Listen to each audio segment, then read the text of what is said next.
Rani menganggukkan kepala. Lalu Ustadz Khobir menyiramkan air kembang ke kepala Teh Rani. Basah kuyuplah sekujur badan Teh Rani waktu itu. Gayung demi gayung air disiramkan ke tubuh Teh Rani. Terasa begitu dingin merasuk menusuk sampai ke dalam tulang.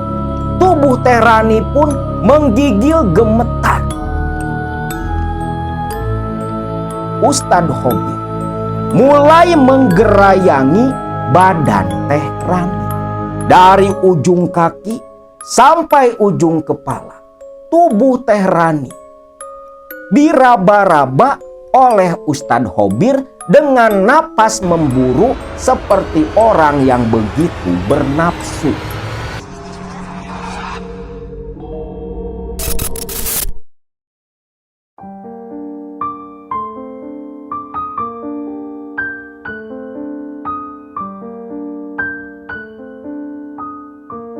Assalamualaikum warahmatullahi wabarakatuh.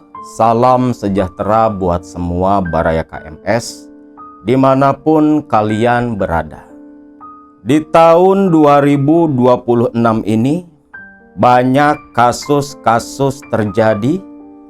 Kasus yang berkaitan dengan mereka, sosok yang dianggap pemuka agama, disebut kiai, bahkan ada yang punya pondok pesantren pula. Kasus asusila yang melibatkan banyak santri mereka yang menjadi korban. Seperti yang kemarin di daerah Pati, daerah Sukabumi, dan ada pula di daerah Mesuji, Lampung sana yang katanya pesantrennya sampai dibakar oleh massa. Ini betul-betul situasi yang begitu memprihatinkan. Tapi memang sudah diprediksi dari zaman Rasulullah SAW kalau yang merusak Islam itu bukan orang luar agama, tetapi orang dalam, orang Islam sendiri. Terlebih saat ini sudah memasuki akhir zaman, begitu banyak monyet bersorban, monyet berjubah yang menjadikan agama sebagai alat kendaraan yang mereka tunggangi untuk memenuhi nafsu duniawi. Seperti kisah nyata kali ini. Sebuah cerita nyata, pengalaman langsung dari narasumber kita, salah satu Baraya KMS yang berasal dari daerah Majalaya, Kabupaten Bandung sana. Sebut saja namanya Teh Rani. Di mana Teh Rani ini di tahun 2025 beliau yang merupakan seorang ibu rumah tangga mengalami ujian hidup, ujian ekonomi, terlilit hutang yang begitu besar, sampai akhirnya dia nekat melakukan ritual pesugihan putih yang dibimbing oleh seorang ustadz di Sukabumi yang kata kawan dari Teh Rani. Ustadz itu aktif di media sosial dan merupakan seorang ahli spiritual. Namun sebelum masuk ke cerita, seperti biasa, Akang mengingatkan Baraya semua, terkhusus yang baru bergabung di channel ini, jangan lupa klik tombol subscribe, like, share, dan komen. Bagikan video-video di channel ini di media sosial kalian agar lebih banyak lagi orang yang paham, mengetahui, melek tentang sisi gelap dunia spiritual, agar tak banyak lagi yang tersesat, yang terjatuh ke jurang kegelapan. Jangan lupa pula klik tombol notifikasinya agar Baraya semua tetap mendapatkan notifikasi video-video terbaru dari channel ini. Maharani, narasumber kita, tanpa puan di depannya. Baraya KMS yang memang sudah lama mengikuti kita dari zaman Tatar Pakuan Alam. Beliau yang lebih akrab dipanggil dengan sebutan Teh Rani, merupakan salah satu warga asli Desa Majalaya, Kabupaten Bandung. Rani dan suaminya pada waktu itu sedang membangun sebuah rumah di atas tanah warisan orang tua mereka. Waktu itu Rani dan Kang Dedi, sang suami, memang belum punya tempat tinggal milik pribadi. Saat itu anaknya yang sudah menikah, hidupnya cukup sejahtera, punya uang rejeki berlebih. Saat itu sang anak datang menemui orang tuanya. Anaknya ini berkata, "Mah, Pak, ini Dede punya uang. Ya walau memang tidak terlalu besar. Kalau mau, Bapak dan Mama gunakan saja buat bangun rumah di tanah warisan bagian ibu sama bapak," ucap sang anak. Rani dan Kang Dedi tentunya diberi uang seperti itu oleh sang anak begitu senang. Dan memang punya rumah sendiri tentunya itu adalah impian semua orang. Uang itu pun diterima, walau tidak begitu besar, dan digunakan untuk memulai pembangunan rumah. Namun sayangnya, karena situasi ekonomi yang belum stabil, keuangan keluarga ini pun agak kekurangan. Akhirnya ketika proses pembangunan rumah, Rani dan Kang Dedi mau tak mau mencari uang pinjaman tanpa perhitungan yang jelas. Kang Dedi dan Teh Rani pinjam uang sana sini untuk membiayai pembangunan rumah mereka. Walau sebenarnya mereka berdua pun tak tahu dari mana untuk membayar utang-utang itu. Yang akibatnya hutang semakin besar, tak terbayar, membuat keluarga ini semakin kesusahan. Di tahun 2025 kemarin, hutang yang dimiliki oleh Rani dan sang suami semakin bertambah, bukan malah berkurang. Pekerjaan yang mereka punya hanya cukup untuk biaya menyambung hidup sehari-hari. Di tengah kebingungannya, di tengah tekanan para penagih utang, Rani dan sang suami setiap malam hanya bisa melamun, mencari cara untuk melunasi hutang mereka. Satu ketika, Teh Rani yang waktu itu duduk sendiri melamun, memikirkan nasib yang sedang menimpa keluarganya. Dia pun teringat akan salah satu sahabat karibnya yang bernama Retno. Sahabat karib dari Teh Rani ini hidupnya berubah drastis. Dulu Retno itu nasibnya sama seperti Teh Rani. Orang tak punya, hutang banyak. Tapi 1 tahun belakangan ini Retno betul-betul berubah. Bahkan hidupnya begitu sejahtera dan terbilang cukup kaya raya. Di sini Rani tentunya penasaran dengan perubahan hidup sang sahabat.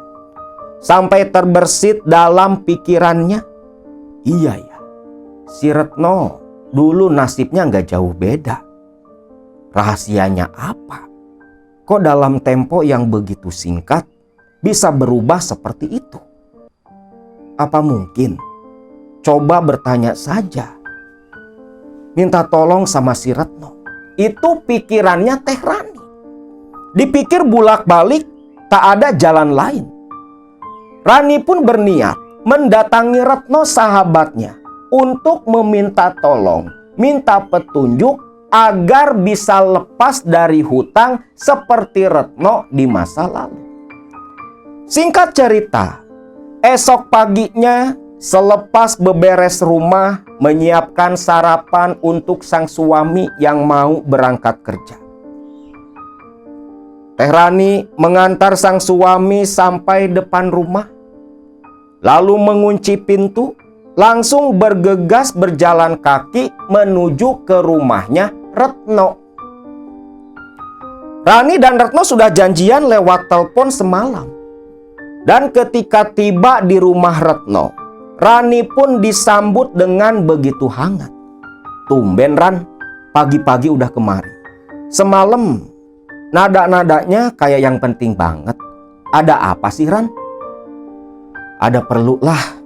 Pokoknya penting banget. Ini menyangkut masalah kehidupanku. Aku mau minta tolong kamu Retno. Siapa tahu aku bisa berubah sama sepertimu. Nah di sini Retno pun sedikit mengernyitkan kening. Agak bingung nih dengan maksud tujuan Rani. Belum bisa menerka apa keinginan Rani sampai janjian datang ke rumah. Rani pun dibawa masuk ke dalam, disuguhi minuman dan makanan ringan. Di dalam rumah yang memang begitu kentara, memperlihatkan status sosial, status ekonomi dari Retno begitu jauh berbeda dengan kondisi Rani sendiri. Enak ya No, sekarang kamu udah sukses, udah senang. Retno pun ya hanya tersenyum saja. Udahlah, gak usah kayak gitu, biasa aja. Coba, kamu cerita, kamu ini ada masalah apa sih Ran? Kelihatannya beban kamu begitu berat. No, terus terang saja, belakangan ini hidupku makin susah. Semenjak awal membangun rumah yang sampai sekarang pun belum selesai. Hutangku banyak No, di mana-mana. Makin mencekik leher.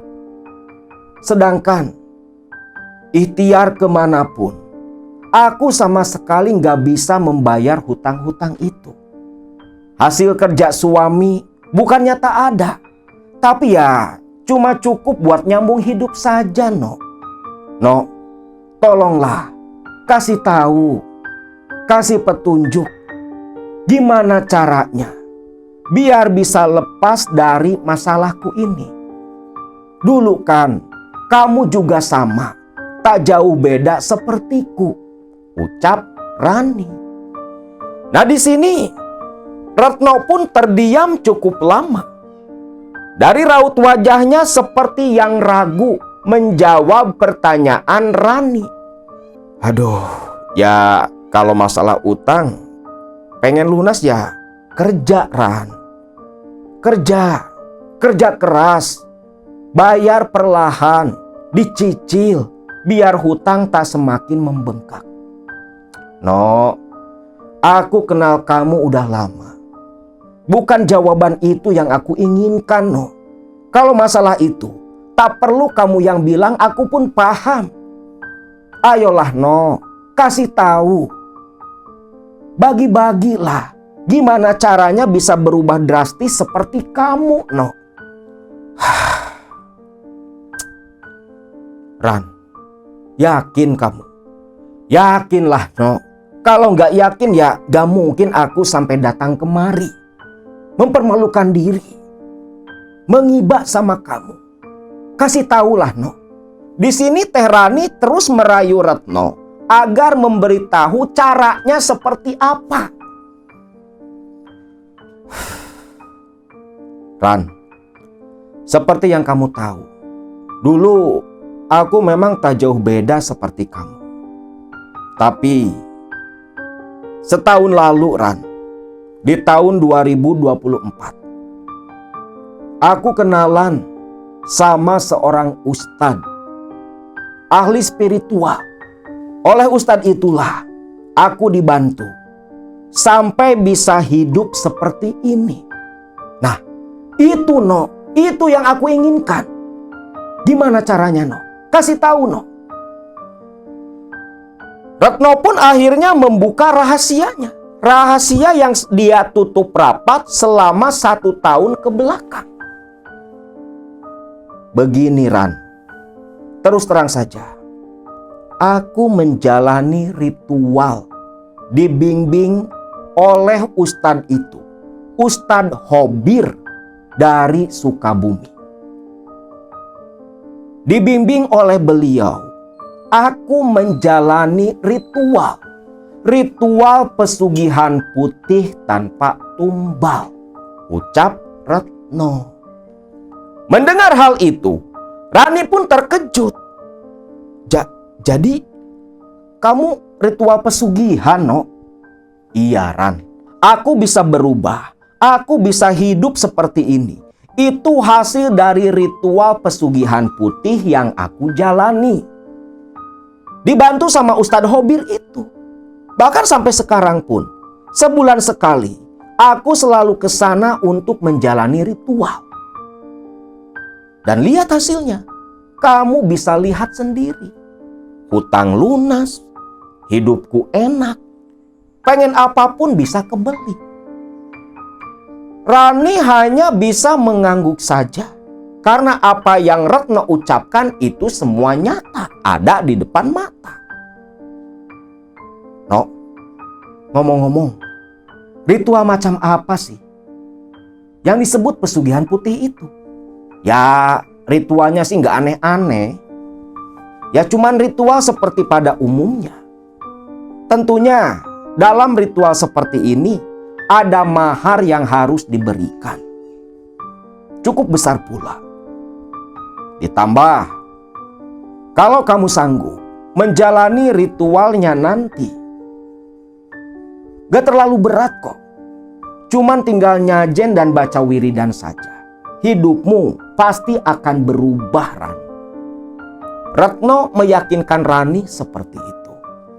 Kalau kamu mau, nanti aku antar ke tempatnya Ustadz Hobir. Biar kamu bisa menjalani ritual serupa seperti yang aku jalani setahun lalu, ucap Retno. Nah, di sini Rani pun setuju.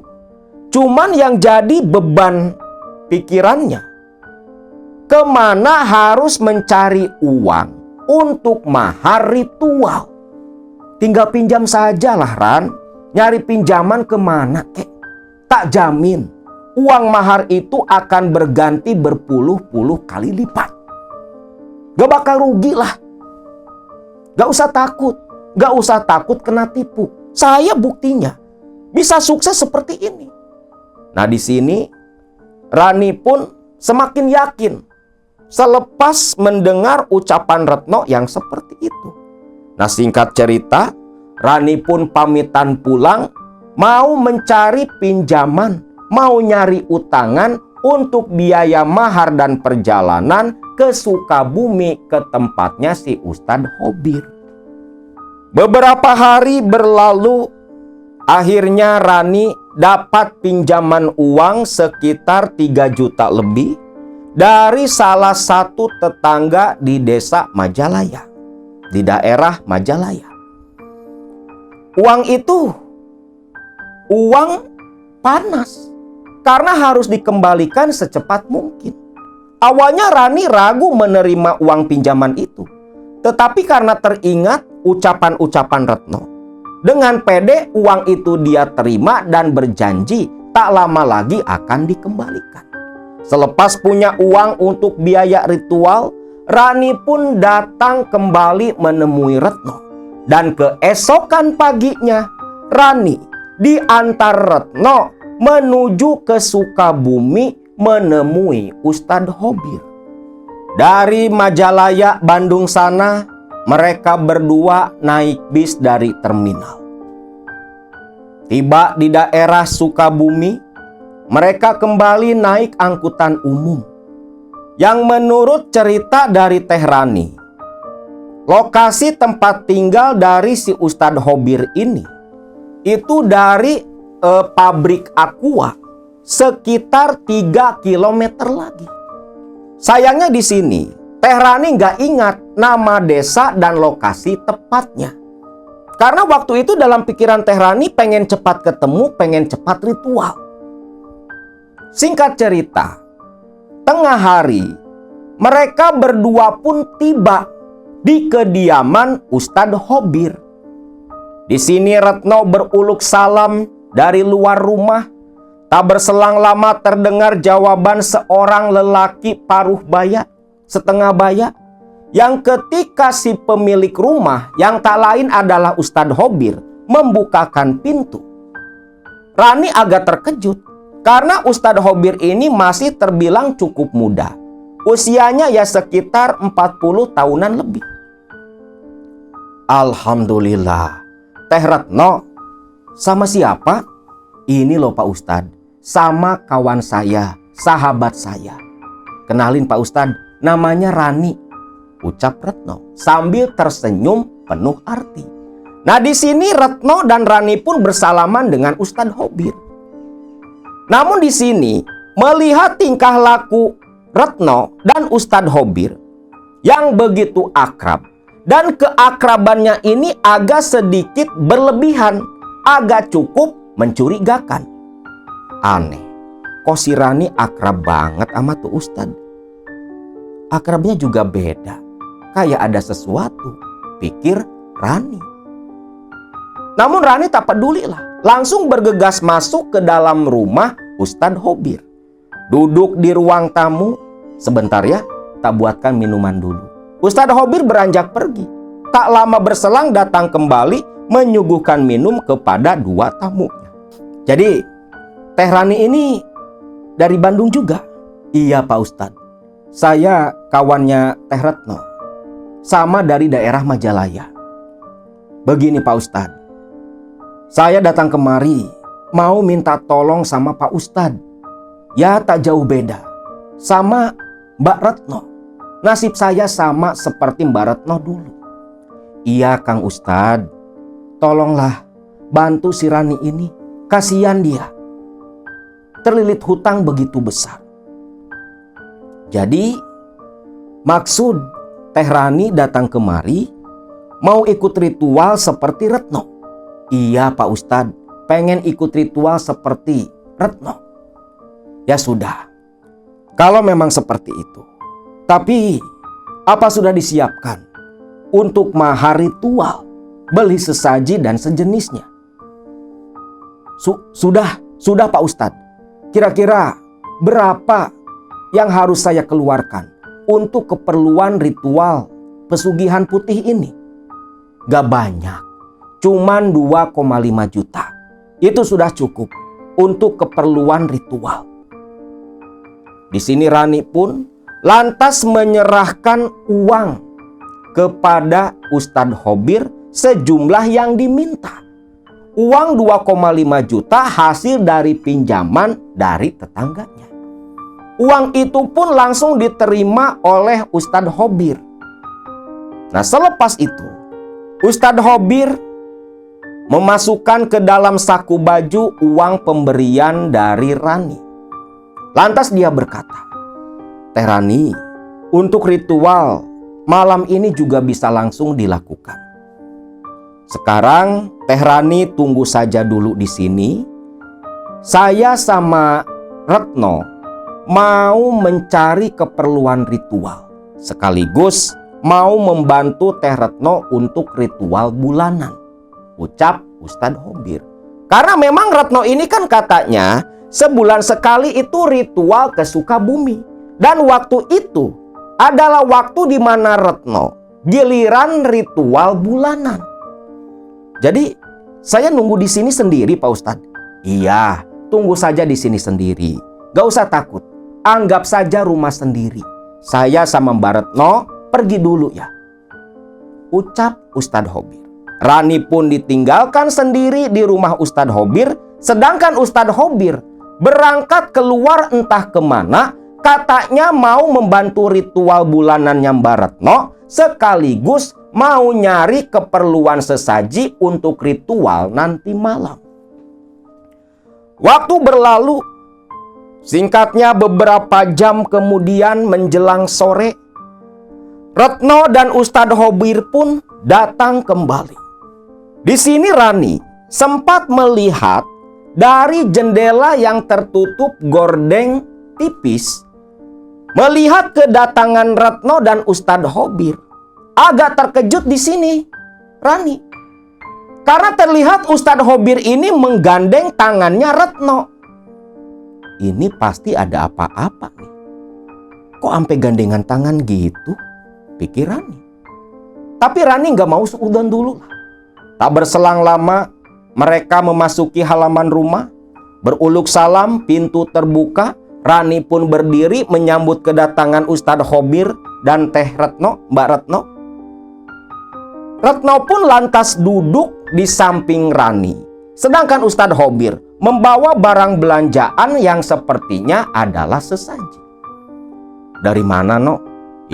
Kan habis ritual, sekalian tuh bawa sesaji buat ritual kamu malam ini, ucap Retno yang terlihat begitu sumringah, senyum tak pernah lepas dari bibirnya. Rani betul-betul curiga nih sama Retno. Terlebih ketika Rani duduk di samping Retno, tanpa sengaja pandangan Rani tertuju ke batang leher putih jenjang Retno. Dan di situ Rani melihat bekas cupangan merah di area lehernya Retno. Berusaha disembunyikan, namun waktu itu tersingkap rambutnya terlihat jelas di mata Rani. Astagfirullah. Jangan-jangan. Gak mungkin. Ustadz Hobir itu pemuka agama, ahli ibadah. Masa iya? Bodoh amat lah, pikir Rani. Dia nggak mau peduli lah. Tapi tetap saja dalam hati itu tergelitik terus oleh rasa penasaran. Singkatnya, menjelang malam, Rani dan Retno pun diajak makan malam oleh Ustadz Hobir. Nah, ketika makan malam bersama inilah Rani makin bertambah curiga, seolah memang ada hubungan yang dirahasiakan oleh si Ustadz Hobir. Terlihat ketika akan makan malam, Retno, dia melayani Ustadz Hobir seperti seorang istri melayani suami. Nasi diambilin, lauk diambilin. Dan gak canggung lagi di depan Rani. Rani pun hanya diam, menunjukkan dia tak peduli dengan apa yang terjadi di meja makan. Nah, sambil makan ini, si Ustadz Hobir menjelaskan ritual macam apa yang akan Teh Rani jalani malam itu. Begini Teh, untuk ritual malam ini, nanti jam 11 malam, Teh Rani akan saya mandikan. Karena untuk ritual pesugihan putih, Teh Rani ini harus dalam kondisi tubuh yang suci. Dan nanti selepas mandi, Teh Rani harus ritual sendiri di dalam kamar tempat saya ritual. Dan nanti tunggu saja apa yang akan terjadi, ucap si Ustadz Hobir. Rani pun hanya mengangguk paham. Sekitar jam 8 malam beres makan, Ustadz Hobir pun pamitan untuk melakukan ritual di kamar tertutup yang terlihat begitu gelap, meninggalkan Rani dan Retno berdua di ruang tamu. Ustadz Hobir membawa berbagai sesaji yang berupa bakakak ayam, nasi tumpeng, kembang setaman, buah 7 rupa, serta kopi manis dan kopi pahit. Itu semua dibawa ke dalam kamar ritual yang begitu gelap. Pintu kamar ditutup. Rani dan Retno hanya memperhatikan. Tak berselang lama, tercium bau kemenyan dari dalam kamar ritual Ustadz Hobir. Suasana di dalam rumah pun terasa begitu mencekam, terasa begitu angker. Terlebih di sekitar tempat tinggal Ustadz Hobir begitu sepi. Maklum, di daerah pekampungan. No, kok jadi serem kayak gini ya, No? tenang aja Ran. Gak ada apa-apa. Wajar, namanya juga kita lagi ritual. Dulu pun saya sama, gak jauh beda seperti ini. Ingat loh, pesugihan putih yang kamu jalani ini, dulu saya jalankan pula. Jangan takut, jangan ragu, karena lihat hasilnya, ucap Retno, menunjuk ke arah dirinya sendiri. Cukup lama Ustadz Hobir di dalam kamar ritual. Sampai akhirnya Ustadz Hobir pun keluar selepas beberapa jam di dalam kamar, bergabung kembali di ruang tamu. Begini Teh Rani, nanti malam jam 11 tepat Teh Rani akan saya mandikan. Mandi sendiri apa dimandikan sama Ustadz Hobir? Ya dimandikan sama saya lah Teh. Karena Teh Rani ini gak bakal tahu tata cara dan doanya seperti apa. Aduh, ya yang bener aja Pak Ustadz. Masa Pak Ustadz mandiin saya? Kita ini kan bukan muhrim. Loh, ya memang bukan muhrim.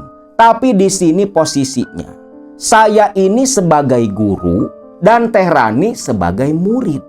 Hubungan guru dengan murid itu sama seperti orang tua kepada anak. Anak ke orang tua kan mahram. Ya sama, Teh Rani pun jadi mahramnya saya. Gak akan dosa, ucap Ustadz Hobir yang memanipulasi Teh Rani yang pikirannya begitu awam. Akhirnya dengan rasa malu Teh Rani pun menyetujui perintah dari si Ustadz Hobir. Dan nanti teteh ritual di dalam kamar tadi, kamar tempat saya ritual, nanti akan ada yang datang. Dan teteh harus pasrah menyerahkan diri kepada dia. Karena dialah yang nantinya akan membantu mengabulkan semua apa yang teteh inginkan, ucap Ustadz Hobir. Siapa Pak Ustadz yang nanti bakal datang ke saya? Jin muslim. Jin muslim. Jin muslim. Jadi pesugihan putih ini saya jalin kontrak dengan jin muslim Pak Ustadz. Iya, jin muslim itulah yang nanti membantu Teh Rani. Bentar Pak Ustadz. Saya masih belum paham nih Pak Ustadz. Ya intinya ginilah Teh Rani ini nantinya akan menjadi istri dari jin muslim yang akan datang menemui Teh Rani saat ritual nanti malam. Loh, Pak Ustadz ini gimana? Saya ini punya suami Pak, bukan janda seperti Retno. Kan gak boleh dong dalam Islam perempuan poliandri. Kan gak boleh Pak Ustadz. Loh, kata siapa? Gak boleh poliandri itu kalau suaminya dari bangsa manusia. Ini kan dari bangsa jin. Aman, gak dosa kok. Pak Ustadz yang tanggung jawab, ucap si Ustadz Hobir. Ini gila loh. Ustadz macam apa coba? Tapi dia ini memang tokoh agama, Ustadz beneran. Ustadz beneran. Nah inilah di akhir zaman harus lebih hati-hati lagi. Namanya Hobir asli, namanya memang Ustadz Hobir. Sengaja nggak akan samarkan. Ya siapa tahu si Ustadz Hobir pelaku spiritual ini, si Ustadz sesat ini ada nonton, tak tantang aja sekalian gitu. Selepas dijelaskan sedemikian rupa, memutar balik ayat, mendoktrin Rani dengan paham-paham sesat. Rani pun akhirnya setuju, walau dalam hati dia masih begitu ragu. Selepas itu waktu berlalu tepat jam 11 malam. Rani pun dipanggil oleh Ustadz Hobir untuk ritual mandi, yang katanya mandi wajib. Dibawalah nih Teh Rani ke kamar mandi rumahnya Ustadz Hobir, di mana di dalam kamar mandi itu ada ember besar yang sudah dicampur dengan kembang setaman dan berbau agak wangi, sepertinya dicampur minyak wangi pula. Lalu di sini Ustadz Hobir berkata, "Teh Rani, sekarang tanggalkan semua pakaian Teh Rani." Telanjang bulat, Pak Ustadz? Iya, harus telanjang bulat. Dan nanti kenakan kain samping ini sebagai pengganti pakaian, ucap Ustadz Hobir. Nah di sini Rani sungkan mau buka baju karena si Ustadz Hobirnya nggak pergi-pergi, masih di situ berdiri menatap ke arah Teh Rani. Pak Ustadz, saya mau buka baju. Ya buka sekarang. Saya memperhatikan sambil membaca doa, ucap Ustadz Hobir. Maka dengan rasa malu yang teramat sangat sambil menundukkan kepala, kerudung, baju, celana, pakaian dalam satu persatu ditanggalkan oleh Teh Rani. Sampai bulat tak mengenakan sehelai benang pun. Tentunya di sini Ustadz Hobir yang memang udah terlihat nih auratnya begitu kuat, itu menatap Teh Rani, mata sampai mau loncat. Kain sampingnya Pak Ustadz sambil nutupin area-area vital. Kain samping diulurkan dengan senyum mesumnya. Kain samping lekas diterima lalu dililitkan di tubuh Teh Rani. Teh Rani pun disuruh jongkok. Kain samping itu begitu tipis. Lekuk-lekuk tubuh Teh Rani terlihat jelas dari luar.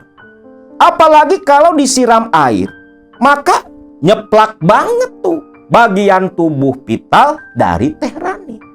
Namun apa daya, ini semua perintah si Ustadz Hobir untuk kelancaran ritual pesugihan putih. Rani pun lantas jongkok di kamar mandi. Ustadz Hobir menciduk air di dalam ember besar sambil bibirnya berkumat-kamit membaca doa yang tidak dipahami oleh Teh Rani. Selepas itu, Teh Rani dinasihati oleh Ustadz Hobir. Teh Rani, pejamkan matanya, konsentrasi, munajat, minta kepada Allah agar dimudahkan dan dilancarkan untuk keperluan ritual malam ini. Rani menganggukkan kepala. Lalu Ustadz Hobir menyiramkan air kembang ke kepala Teh Rani. Basah kuyuplah sekujur badan Teh Rani waktu itu. Gayung demi gayung air disiramkan ke tubuh Teh Rani. Terasa begitu dingin merasuk menusuk sampai ke dalam tulang. Tubuh Teh Rani pun menggigil gemetar. Udah selesai Pak Ustadz. 2 gayung lagi. Air ini harus dihabiskan agar tubuhmu betul-betul suci. Dan jin muslim akan sudi datang untuk menjadi istrimu, untuk menjadi suamimu. Rani pun hanya bisa terdiam dengan tubuh menggigil kedinginan, menuruti ucapan Ustadz Hobir. Selesai mandi, Rani pun ditinggalkan Ustadz Hobir disuruh mengenakan pakaian kembali tanpa mengeringkan badan terlebih dulu. Ustadz Hobir langsung menuju ke ruang tamu, duduk tepat di samping Retno yang tersenyum malu-malu. Tak berselang lama, Rani pun datang menyusul dan duduk di sana. Sok, Teh Rani duduk saja dulu. Iya Pak Ustadz. Lantas selanjutnya bagaimana? Sekarang Teh Rani duduk saja sebentar di sini. Saya akan persiapan dulu. Tunggu sebentar ya. Ustadz Hobir berdiri, meninggalkan ruang tamu, membuka kembali pintu kamar ritual yang begitu gelap. Pintu ditutup. Terdengar suara Ustadz Hobir yang membaca-baca doa dari dalam kamar. Jadi posisi kamar ritualnya itu masih di area ruang tamu. Di depan ruang tamu tuh ada pintu kamar, dan pintu kamar itulah tempat si Ustadz Hobir melakukan ritual. Sudah, tenang saja Ran. Jangan banyak pikiran. Yakinlah sama Ustadz Hobir. Ingat, masalahmu yang begitu besar pasti akan cepat selesai. Iya no, ucap Rani menganggukkan kepala. Tepat jam 12 malam. Asap kemenyan masih keluar dari ventilasi kamar. Baunya begitu menyengat.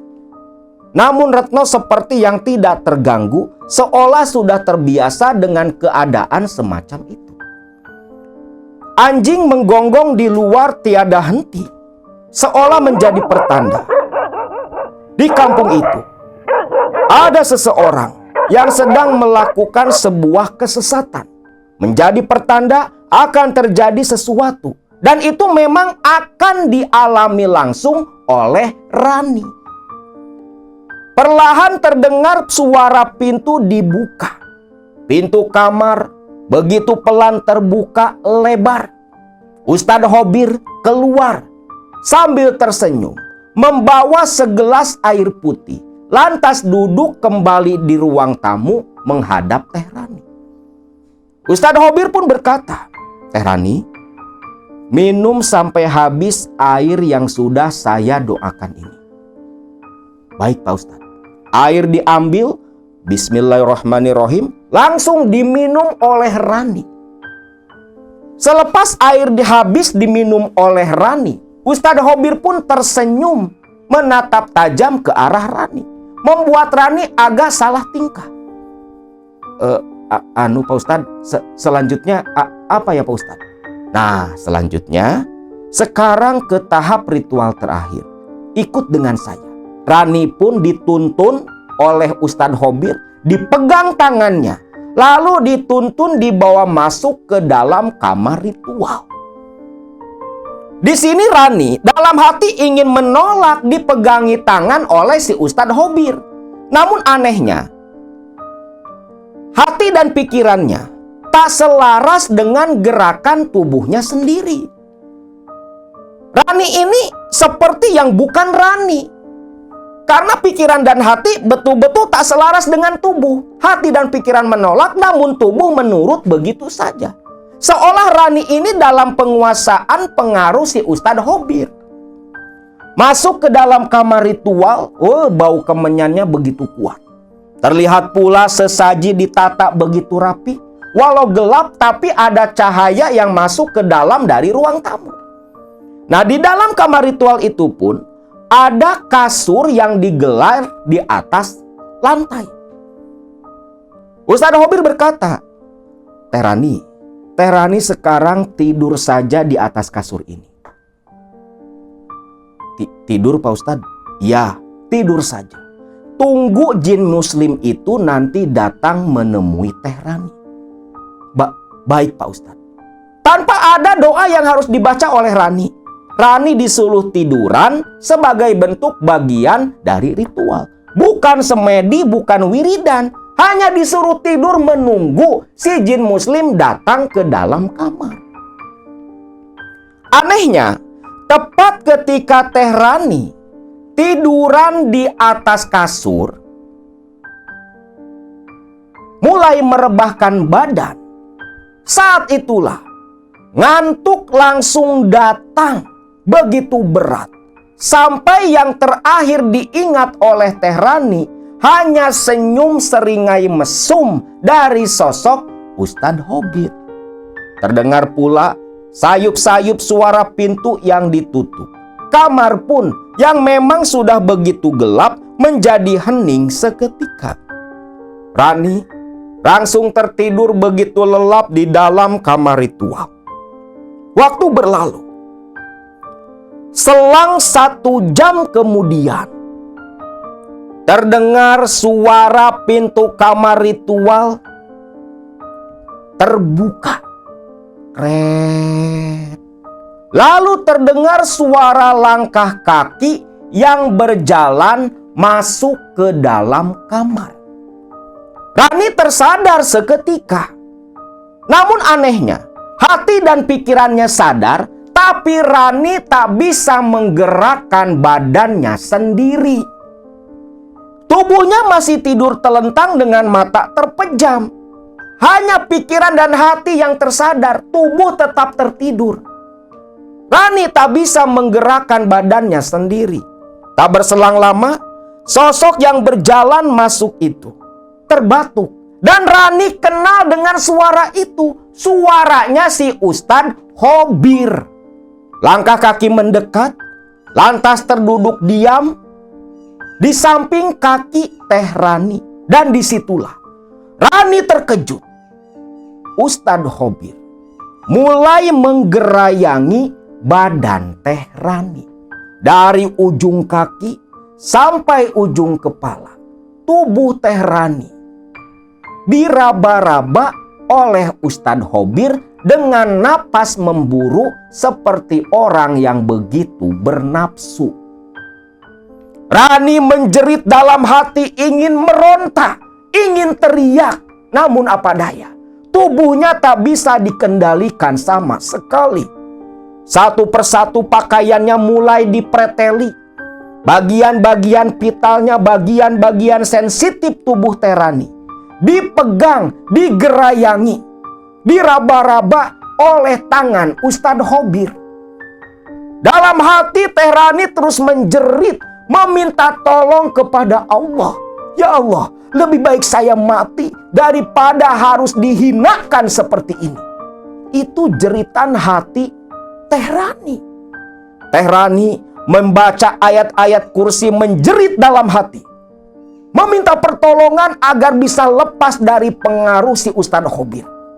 Dan seketika keinginan Teh Rani Allah kabulkan.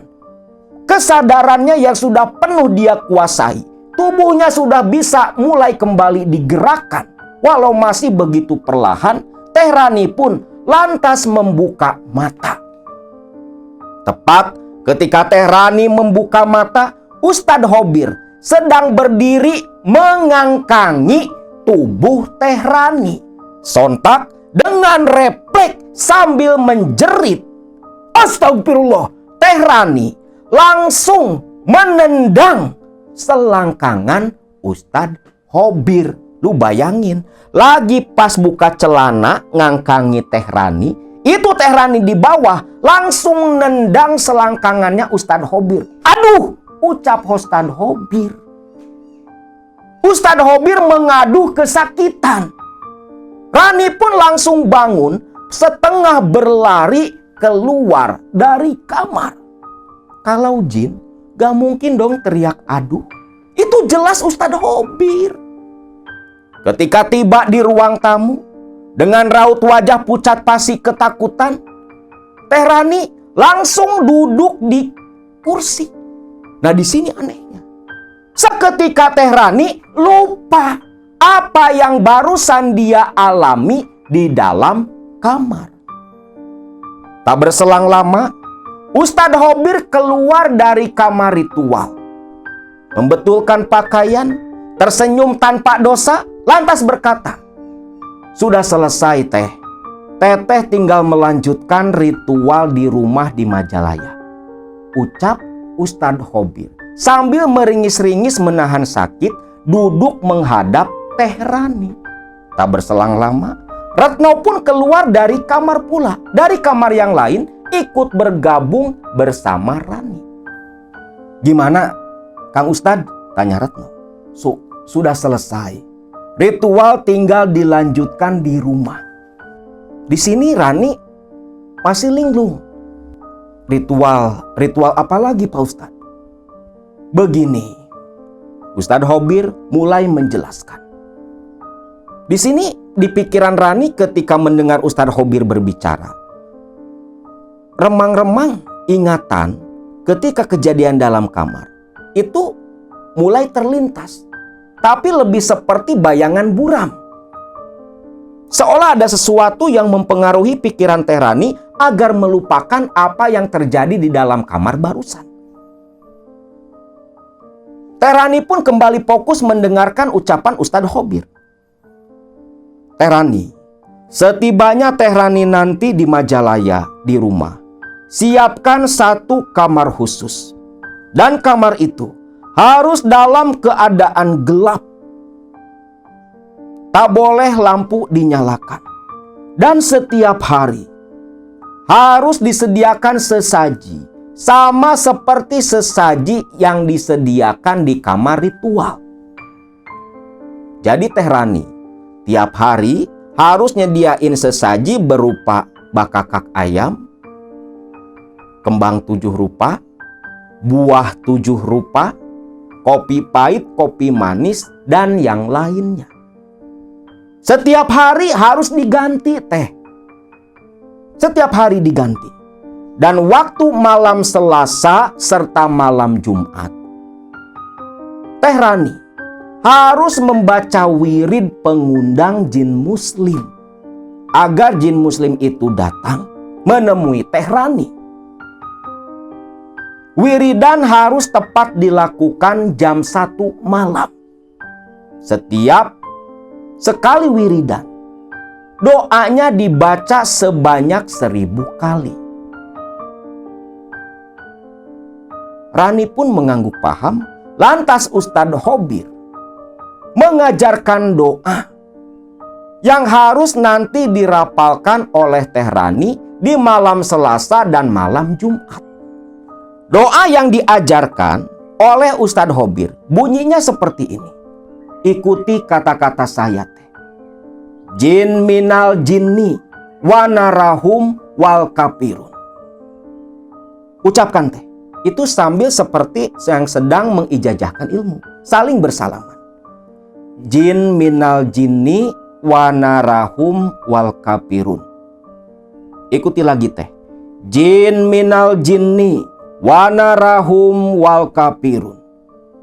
Jin minal jinni wanarahum wal kafirun. Sekali lagi teh.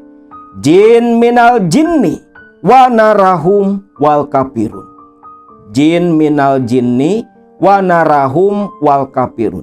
Alhamdulillah. Aminkan doa saya teh. Ustadz Hobir pun langsung mengangkat tangan membaca doa yang seketika diaminkan pula oleh Teh Rani. Yang selepas itu air putih di meja disuruh diminum kembali oleh Teh Rani. Teh Rani menurut. Lantas keesokan paginya Teh Rani dan Mbak Retno pamitan dari rumah Ustadz Hobir kembali ke Majalaya. Tiba di Majalaya, Teh Rani pun berbicara dengan Kang Dedi suaminya. Kang Dedi tahu kalau Teh Rani berangkat ke Sukabumi karena kan sudah izin terlebih dulu. Cuman di sini Teh Rani tak menceritakan dengan detail apa yang dia lakukan ketika di rumah Ustadz Hobir. Di perjalanan pulang ke Majalaya, ketika di bis, di sini Teh Rani sudah mengingat betul kejadian semalam. Dan dalam hati, Teh Rani ini takut, bercampur marah.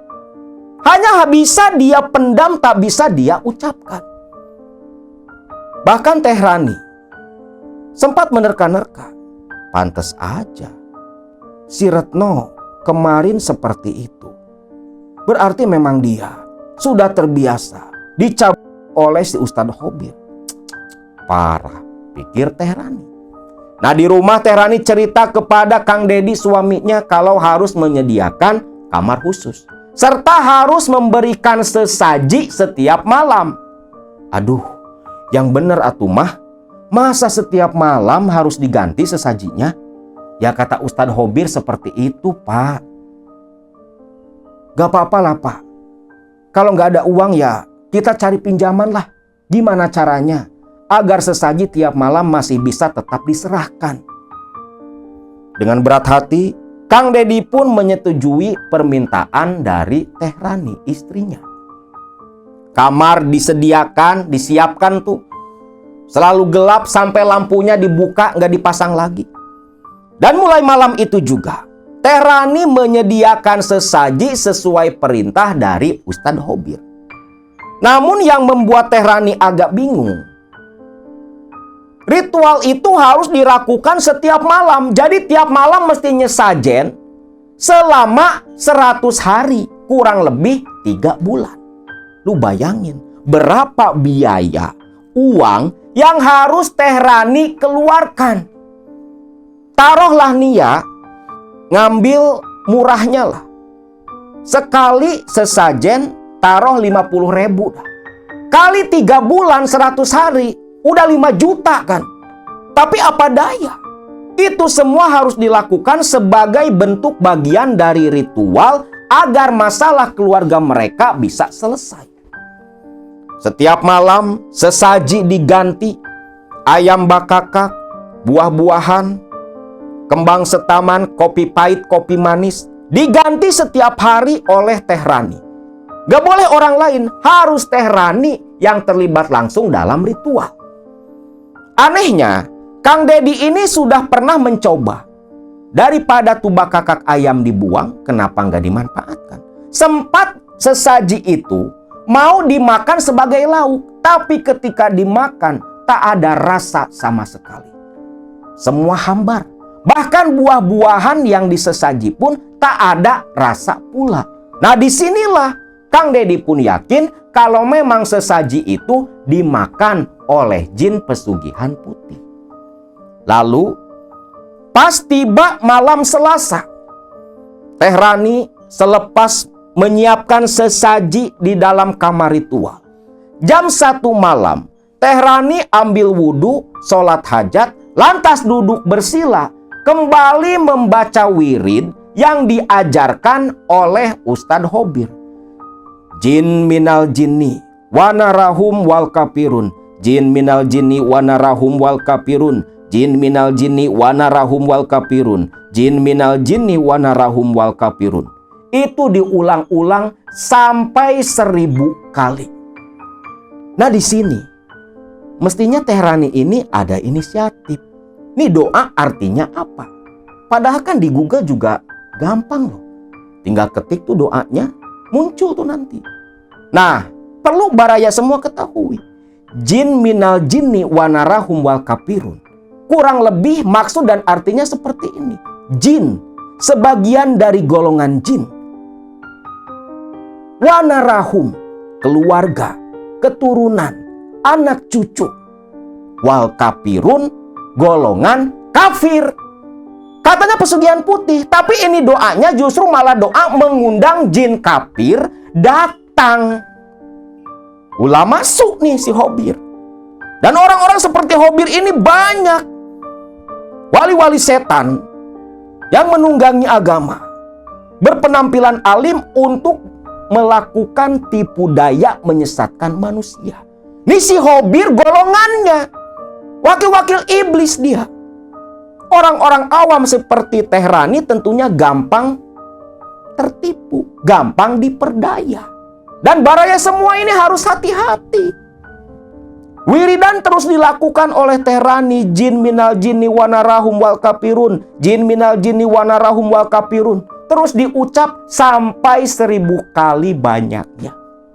Namun selepas selesai baca wiridan 1000 kali, tak ada hal apapun yang terjadi. Teh Rani keluar dari kamar. Dan hal itu terus berlanjut setiap malam Selasa dan malam Jumat. Sesaji pun ya tiap hari tetap diganti. Namun ketika ritual di malam Jumat kembali melakukan wiridan itu, disinilah kamar hawanya terasa begitu berbeda. Situasi terasa mencekam, sama persis seperti waktu pertama di rumah Ustadz Hobir. Tak ada suara, tak ada gerakan, tak ada penampakan. Namun yang muncul Teh Rani ketika membaca wiridan, dia merasa seperti ada makhluk tak kasat mata yang terus memperhatikan Teh Rani. Seminggu, 2 minggu, sebulan, 2 bulan, sampai 3 bulan lamanya, ritual itu tetap dilakukan oleh Teh Rani. Tapi yang terjadi apa? Selama 3 bulan itu, November, Desember, Januari, sampai pertengahan bulan Februari, tak ada satu sosok pun yang datang ketika Teh Rani melakukan ritual. Nah, di sini karena sudah genap 100 hari melakukan ritual, Teh Rani pun langsung berangkat kembali ke Sukabumi dengan Retno. Itu sebelum bulan Ramadan.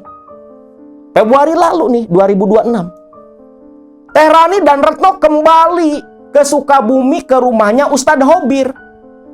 Di sini Teh Rani mau komplain. Nih udah 100 hari semua dilakukan, tapi belum ada pula yang datang. Dan ketika bertemu dengan Ustadz Hobir, keluh kesah disampaikan oleh Rani. Ustadz Hobir tersenyum sinis dan berkata, "Teteh mangga lulus." Loh, kenapa Pak Ustadz? Ya karena Teteh waktu ritual pertama, Teh Rani tidak mau menyerahkan diri. Saya nggak tanggung jawab. Karena itu semua perbuatan Teteh sendiri. Lah, di sini seketika kecewa Teh Rani kepada si Ustadz Hobir. Kalau memang nggak lulus, kenapa harus melanjutkan ritual di rumah? Iya Ran, kamu ini gimana sih? Kan udah dibilangin harus menyerahkan diri, harus pasrah ketika ritual pertama. Kamu yang salah, kamu nggak bisa nyalahin Ustadz Hobir. Disitulah amarah membucah dalam dada. Namun dia takut kepada Ustadz Hobir.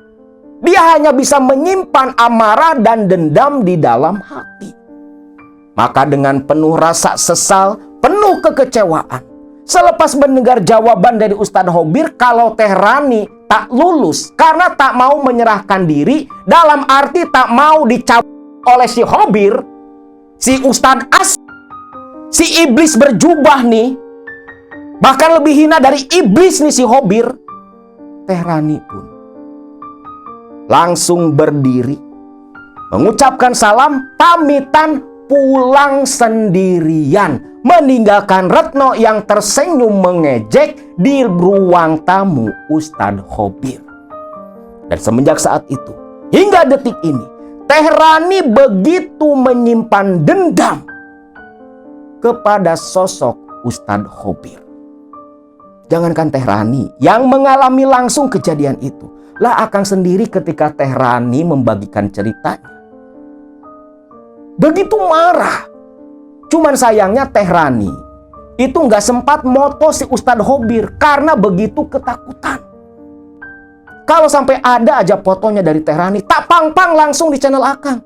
Biar semua orang tahu kelakuan iblis bersorban seperti si Hobir. Agar apa?